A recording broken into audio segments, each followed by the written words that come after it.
Welcome back to Perry's Pit. I'm James for Hire. I am Matthew Perry, and the WWE have finally finished their top 50 greatest tag teams of all time list. This was a recurring show on WWE Network and on Peacock. If you've been keeping up with that, and every week they've been dropping bits and pieces of their top 50. And this week, most recently today, they dropped 5 through 1. And we have the results. The full list will be here to my right. And it's an interesting list. I like it a little more than the women's superstars list I covered a couple months back. I'm glad they're doing these though, because these are really fun. Everyone has their own top 50, so you can't really trust this. You can't really you know take this to heart. But of course, I have my thoughts on it as everyone does, and I figured I'd go through a couple and talk about the ones that I see that could have been a little different, and ones that I think should have finished in a different spot. And of course, I'll talk about my top five as well. But we'll start with one that I thought was kind of interesting: Evolution coming at number 43. Now, if you see who's around them, they kind of stand out. Evolution, obviously, being Batista, Ric Flair, Triple H, and Randy Orton. Four of the greatest of all time, definitely of the last 20 years, three of the four at least. Um, it's interesting because on paper, they did not do much as a tag team. It was more about their separate personalities and all that. And obviously, them breaking up was, I want to say, the most memorable moment because I wound up seeing clips like that a lot, more than anything else, it seems. But I do think Evolution was too low on this list. I maybe saw them being somewhere in the 20s, maybe, because there are plenty of great tag teams out here on this list, and a lot of it's fair. But I did see Evolution going a little lower, so I was a little disappointed to see that. Next, we have the Street Profits, who are at 33, and that was a questionable one. I think that's way too high for them. I'd say maybe somewhere in the 40s. Maybe do they make the cut? Maybe like I'd say like very top of the list, like 48, 49. I do like Montez Ford and Angelo Dawkins a lot. I'm pretty big on them and the work they do on SmackDown. I know they're injured right now. And they've been really exciting in the past couple of years, and they've only really been around the last couple of years. So I don't think we've seen them at their peak yet. I think it's a little premature to put them at number 33 on this list just because I don't think we've seen enough good stuff from them. We have seen good stuff, but is it enough to crack 33, be higher than teams like Evolution? I don't know. I don't really think that's fair to the teams around them. So that kind of threw me off there. Coming in at number 28 was the Bar. I really like the Bar, Cesaro and Sheamus, and they've had good careers in the WWE. Sheamus being having a little bit more success than Cesaro, but hopefully we're still waiting for that big Money in the Bank push. Maybe Money in the Bank for Cesaro, then leading to a title. We're waiting for the title push for Cesaro, and hopefully we're getting it soon. He's definitely seen a lot more screen time in a more prominent part of the card. His feud with Seth Rollins is hopefully wrapping up soon because that's getting a little stale. That's been going back since the beginning of the year, close to WrestleMania. But Cesaro's great. Sheamus is great. Them together, they were a heel tag team. I liked them, and they found success. They've held gold on several occasions. 28 though, and you'll see on the list obviously who they're surrounded by, and I don't know if they fit. This might be a stretch for me saying they're too low on this list, but maybe I'd put them in the 30s. I know they just cracked in the 20s, but every spot counts with how many tag teams there have been in wrestling history and where WWE is ranking them among just 50. So they're definitely a top 50 tag team. I don't know about 28. That feels a little too high on this list for me. So maybe put them in the 30s. But, I really like the Bar in general. Another one that I really, really like that I think is completely out of place is the Shield. The Shield, I don't think were known for their tag runs, at least not to me. Obviously, they're more known now for what they became after Seth Rollins, the Architect, turning on them, one of the biggest turns of this century, honestly. Then you have Dean Ambrose, the lunatic fringe, and obviously him leaving WWE and now he's in AEW. That's whole thing on its own. Kind of a sour ending to his career in WWE because I don't think he's coming back, but you never know.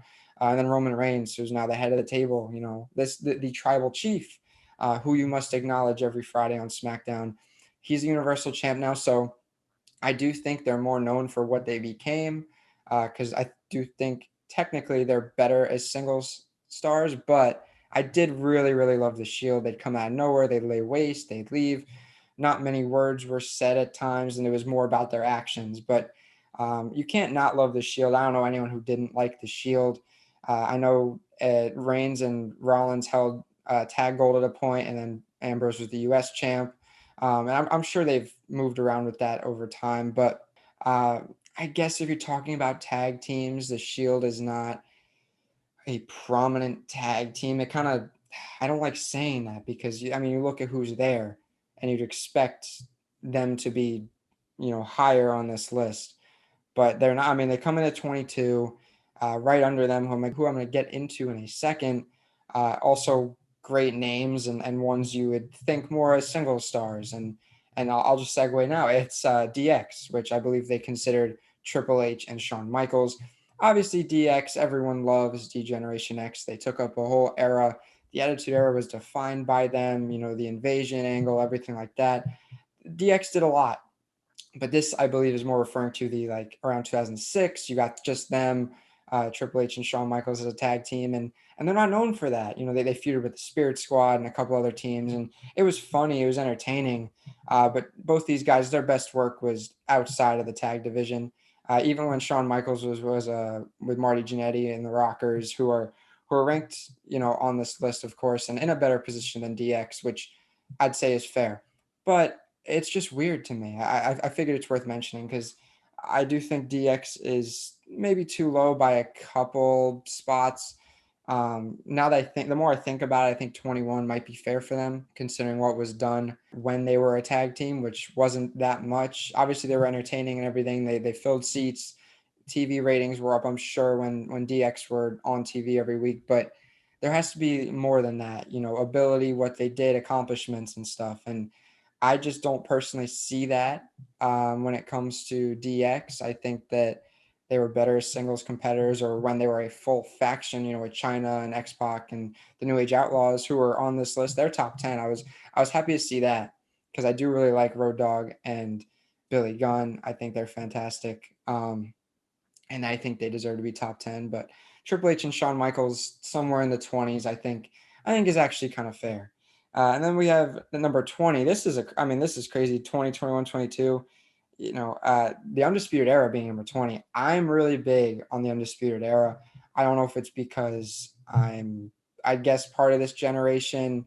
Even though I'd say, I don't know, I was a kid when there was like, the CM Punk time. But I'd say this is the generation of wrestling that I've been able to focus the most on. Obviously, as a kid, you love CM Punk and guys like that, but you don't have the mindset, the intelligence of wrestling, and ability to really know what's going on inside and out of the ring, with booking and everything. I do feel more informed now, obviously, than I was when I was like 9. So I don't know. I really, really like the Undisputed Era: Adam Cole, Kyle O'Reilly, Roderick Strong, and Bobby Fish. What the work they did in NXT is out of this world, and I think a main roster invite, if they haven't gotten one, is long overdue. I'm almost afraid of what they'll do on the main roster because booking is really, really bad up there. It's gotten better on SmackDown, but Raw, it's still pretty bad. Um, but what they've done for NXT, I mean, you could say that they've put the NXT on the map. I mean, NXT had great guys before the Undisputed Era, Sami Zayn, Kevin Owens, guys like that. But Undisputed Era have ruled NXT for years now, and unfortunately, they broke up just months back, and they do their own singles things now. Roderick Strong came back with the Diamond Mine last week. Kyle O'Reilly and Adam Cole are still going at it. They're fighting at the Great American Bash in a week or two, something like that. And Bobby Fish is still injured or doing something, but I really wish they'd show Bobby Fish more. But overall, all 4 guys have been, irreplaceable on NXT. The War Games matches, the title reigns, everything like that have been amazing.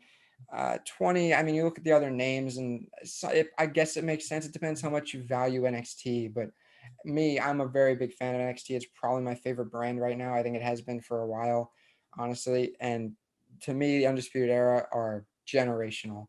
And I don't know what people think of the Undisputed Era. I know they're well liked overall, and I know they're great for wrestling, but you put them next to the Mega Powers and guys like DX and guys like the Hardy Boys. How do they compare? And I would have liked to see them a little higher on this list. Maybe somewhere around 15. But who do you move out? I mean, that's kind of tough to maneuver around. So I guess 20 is fair for the Undisputed Era. Looking back, 10 years later, if we look back, where will the Undisputed Era be? I'd like to think they're somewhere else on this list. Hopefully, like higher on the list because I I think 20 is almost underappreciating them for what they've done and the impact they've had on wrestling over the last 4 or 5 years now. They've been fantastic. And now we'll move right into the top five. I'll read you the top five in case you're not looking over here. Number five is the Dudley Boys. Number four, Edge and Christian. Number three, the Hart Foundation. Number two, the Hardy Boys. And then number one is the New Day. There have been a lot of kind of question marks regarding this on Twitter and the IWC and everything because the New Day, number one, over what many would call generational tag teams, has raised some eyebrows and it's caused some questioning of it, which is fair. But I honestly think the New Day is somewhat deserving of this number one spot. I think there could have been some kind of recency bias among whoever made this list, I guess.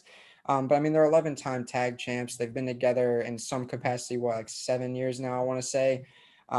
They deserve at least a top five spot. And you could make the claim for almost any of these tag teams in the top five for number one. I mean, the Dudleys, Edge and Christian, and the Hardy Boys obviously put on some fantastic matches in the early 2000s.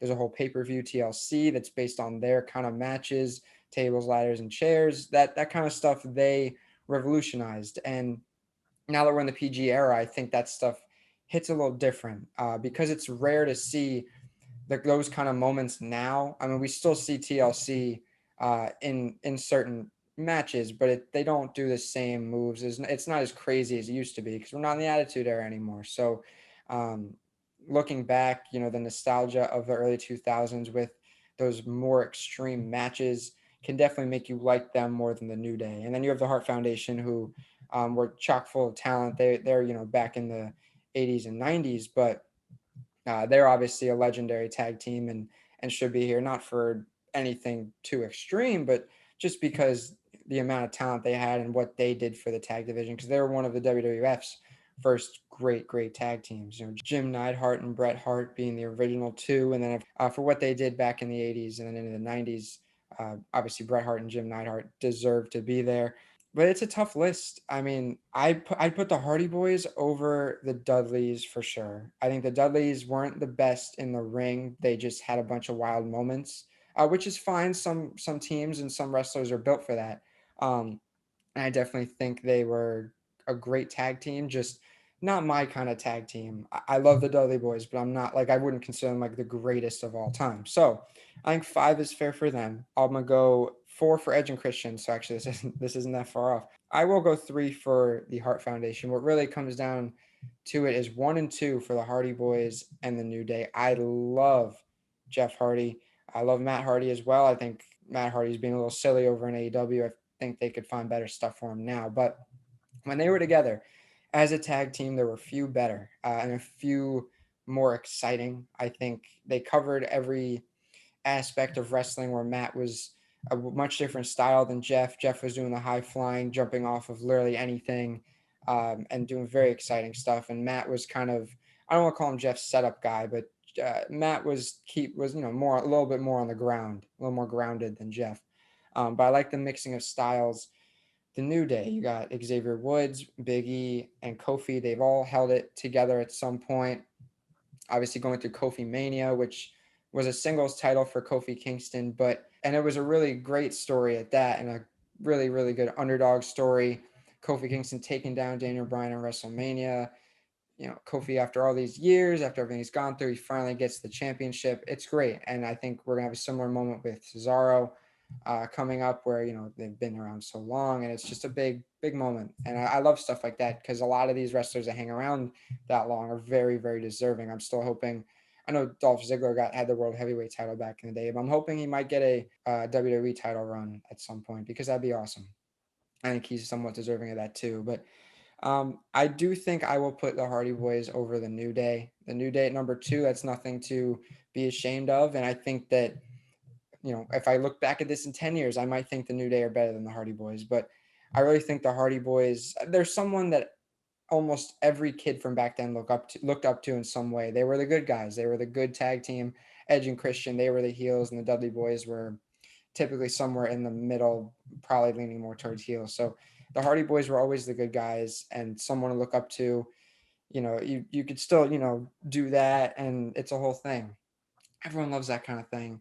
Um, I love the Hardy Boys. I really, really appreciate the New Day.